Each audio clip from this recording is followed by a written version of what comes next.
પંચમહાલના કાલોલમાં પોલીસે highway ઓથોરિટીને notice મોકલી છે। વરસાદ બાદ રસ્તા પર પડેલા ખાડાથી વાહન ચાલકો પરેશાન। ખાડા પૂરવા પોલીસની હાઈવે ઓથોરિટીને નોટિસ। ખાડાના કારણે અકસ્માત થાય તો હાઈવે ઓથોરિટી આરોપી ગણાશે। નોટિસમાં હાઈવે ઓથોરિટીની જવાબદારીનો ઉલ્લેખ કરવામાં આવ્યો। હાલોલ શામળાજી હાઈવે પર ઠેર ઠેર ખાડાઓનું સામ્રાજ્ય જોવા મળી રહ્યું છે, ત્યારે એને લઈને નોટિસ આપવામાં આવી છે।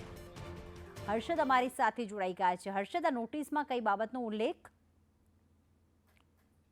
એવું કહી શકાય કે ટોલ ઉઘરાવવાવાળી જે કંપનીઓ હોય છે, જે મસ્ત મોટો ટોલ ઉઘરાવીને વાહનો પસાર કરવા દેતી હોય, પણ તેની સામે રોડ ઉપર જે ખાડા પડી ગયા છે ને જે તાજેતરમાં ધોધમાર વરસાદ પડ્યો જેના કારણે રોડ પર ખાડા જાણે કમરતોડ ખાડા પડી ગયા છે ને કેટલીક જગ્યાએ અકસ્માતો થતા હોય અને અકસ્માતમાં કેટલાક લોકોને જીવ પણ ગુમાવવા પડતા હોય।